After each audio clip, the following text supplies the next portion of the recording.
second. You're watching the fastest growing newscast in the state of Ohio. You're watching 19 Action News at 11. And good evening, and thank you for joining us. I'm Denise DeFalla. And I'm David Whitman. Breaking news off the top tonight out of Rocky River, where a guy plunged 50 feet off of a cliff in his own backyard. 19 Action News reporter Lena Lai live now with the late-breaking details. Lena. David, yes, a very close call for one homeowner here on Valley View Drive in Rocky River. He was in his backyard doing some construction work, clearing some earth to make way for some flower beds, using one of those small front-end loaders called a bobcat. Well, suddenly he fell over the cliff in his backyard. Man and machine plummeted some 40 to 50 feet. He was just running his bobcat back there and apparently got too close to the edge and slid down. Yeah, a pretty sharp drop-off, too. There you saw the bobcat at the bottom of the cliff. He is a very lucky guy. Despite that fall, he only has a broken foot. Emergency crews quickly got him out of that ravine, which is part of the Rocky River Reservation.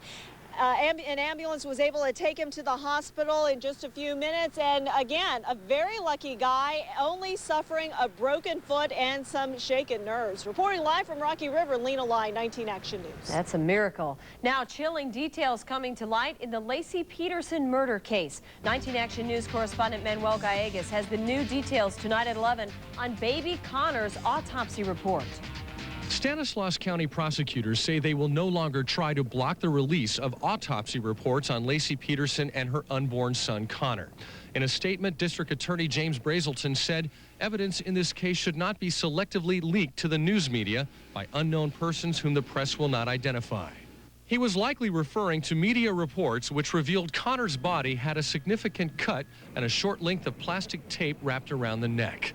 The coroner's office would not comment, but the information could be used to create reasonable doubt about the murder charges against Scott Peterson.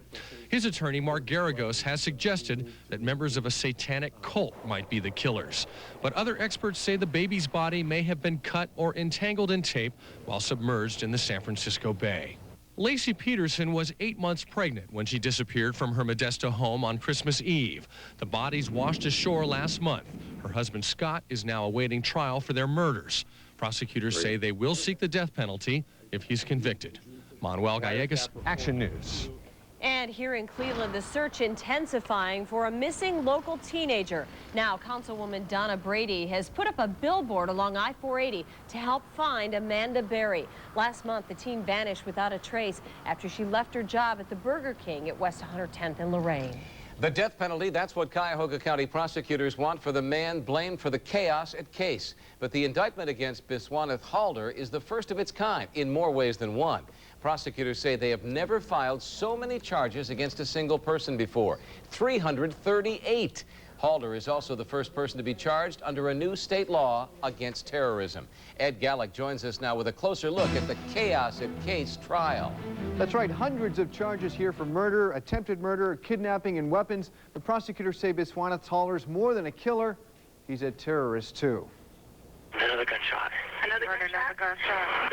Ooh, lots of gunshots. Terror in the 911 calls, terror on the faces of the victims. Now Biswaneth Halder charged with terrorism. Based on what he did in this building.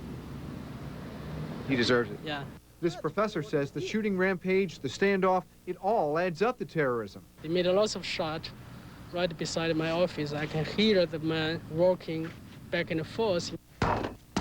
But how did a terrorism charge end up in this indictment thick as a phone book? It's not the terrorism of the Al-Qaeda that you read about and see pretty much every day now. This is kind of a domestic terrorism. The Cuyahoga County prosecutor says he's the first to use a new state law passed after the 9/11 attacks. Basically says you intimidate the community, you're a terrorist. I don't know what to do. Okay, ma'am, you need to remain calm. The bottom line is terrorism is terrorism. It doesn't matter if it's Al-Qaeda, it doesn't matter if it's somebody down the street who's doing it, it's all the same. I think it's overdoing it. Well, you may be surprised, but some of the people touched by all this say the terrorism charge, the death penalty, all too much. But for me, I would say he was mentally ill, and I don't know what he was doing, but... You just think there's something wrong upstairs and, in his mind? Yes. Well, the prosecutor doesn't think any kind of insanity defense would stand up. He points out Halder had a long, angry feud with a student, and he had hinted, look out, long before the standoff. Ed Gallick, 19 Action News. Now, the very latest developments on a murder mystery in Macedonia. Authorities say the bag of bones found here alongside Route 8 near 271 are human bones. Surveyors made the gruesome discovery yesterday, and now police are hoping dental records can put a name to the victim. Cops crossing the line learned their fate. They busted in on college kids without warning and without a warrant. 19 Action News reporter Jawan Strader is live at 11 with the story tonight. Jawan?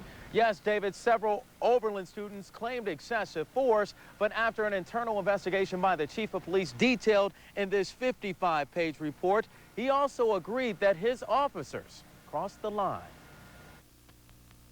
Back in February, this intersection looked much different. A power outage took out the lights, forcing officials to put up a portable stop sign. That's when the drama started. They had someone opening their door and sticking a flashlight in their face saying, "Where is it?" You know, this is what some of the students were telling me. Where's the stop sign? Tracks in the snow led 2 Oberlin police officers to this co-ed dorm. According to a report we obtained from the police department, from 3 until 5 in the morning, the 2 officers barged into several dorm rooms without permission and no warrant as the students slept. 4 or 5 people coming into your room, officers in uniform. Some of the students I spoke with were really bothered by that. One student in particular said that she was sleeping in the nude. Resident Director Ryan Forsyth was asleep at the time of the incident, but still believes it could have been handled much differently. I think there was some miscommunication then. Oftentimes, if there is something going on in the building, they will contact me and help me to kind of work with the students. After complaints from students and an internal investigation, the chief put his foot down, suspending 2 officers and a sergeant for inaccurate reports of what happened inside Tank Hall. Now, Chief Michael Moorman had no comment for us. Meanwhile, the officers still have time to argue their suspensions, which are expected to be served between July or August. In Oberlin, Jawan Strader, 19 Action News. Thanks, Jawan. A horrible crime in Ohio's capital as bullets fly inside an apartment and a baby is caught in the line of fire. 19 Action News is everywhere, including Columbus, where a frantic call for help comes too late. Is the baby okay? Where is the baby? He's shot. The bullet went through his head. A mother cries out after 2 masked men open fire inside her apartment, killing her baby, a friend, and leaving a woman fighting for her life. Right now, police are trying to track down the triggermen. Cleveland, a suspected rapist faces a judge accused of brutally attacking a girl at this Holiday Inn downtown. The 16-year-old says she was waiting for a bus here at Warner and Goodman when Maurice Page and another guy kidnapped her, then assaulted her at the hotel. Tonight, Page is locked up and police are on the lookout for his partner in crime. Downtown, justice is served. Oakwood's former fire chief, Jack Magi, pleads no contest to theft. He's accused of keeping nearly $10,000 that he collected for the victims of 9/11. On the streets of Cleveland, a big birthday bash for one of our own, Bob Hope, who turned 100 today. To honor the comedian, Mayor Jane Campbell renamed a portion of 14th Street between Euclid and Prospect Bob Hope Way. Saw that sign tonight. Kind of cool. Another happy celebration as a local Marine returns from fighting on the front lines. Here's the happy homecoming at Hopkins. You can say that 3 times fast as Alex Gonzalez stepped off the plane today after spending months in Iraq. The Marine says the support he felt from his family helped him on the battlefield. We're glad he's back. Next on 19 Action News at 11, was the rescue of Jessica Lynch a fake?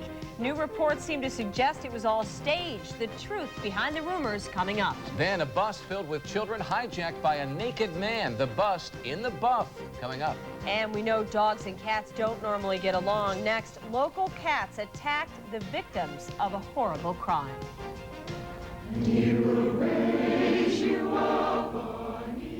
But first, a final farewell to Strongsville Mayor Walter Ernfeld. Today, family, friends, and neighbors honor the man who led the city for 25 years. He is survived by his wife, Ann, and 4 children. Walter Ernfeld was 70 years old.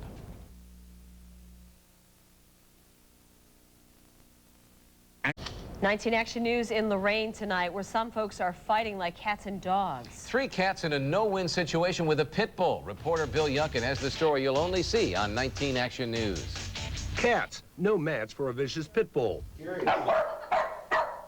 Donna Hellinger watched as one cornered her cats in her own backyard. My cats fought back there for their life and screaming. 3 were killed, 2 of hers and a stray. But to make matters worse, when she ran outside in the middle of the night, she found 2 young men standing there, actually pulling up her fence.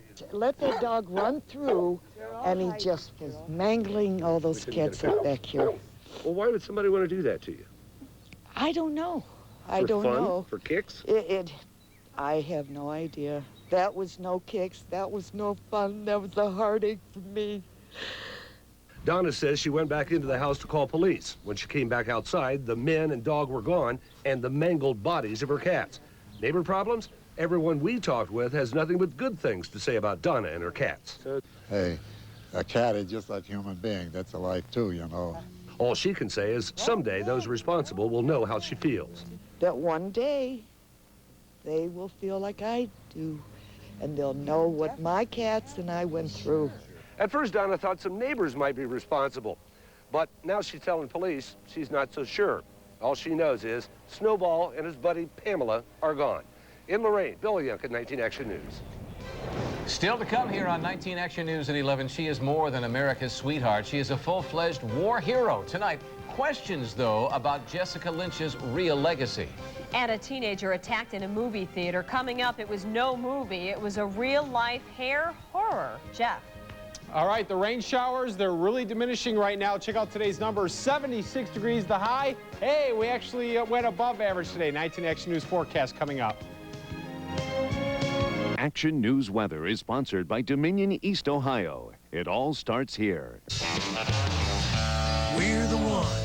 Now at 11, Saving Private Jessica Lynch had all the elements of a heroic tale. The former POW rescued from an Iraqi hospital was even videotaped, but some claim it was staged. Jack Marschall joining us now from Satellite Control with the latest. Jack. David, there are allegations tonight that Iraqi troops were really nowhere near the hospital when the amazing rescue took place, and also that the rescue story itself was overly dramatized. Now Jessica's parents have to face all the news cameras. Jessie is both amazed at and grateful for the way people responded to her capture. But it's that capture and subsequent rescue of the former POW, Jessica Lynch, in Iraq that has created a firestorm of controversy. We're really not supposed to talk about that subject. On April 1st, the Pentagon showed pictures of what it described as a daring and dangerous rescue of Lynch from a hospital in Nasiriyah.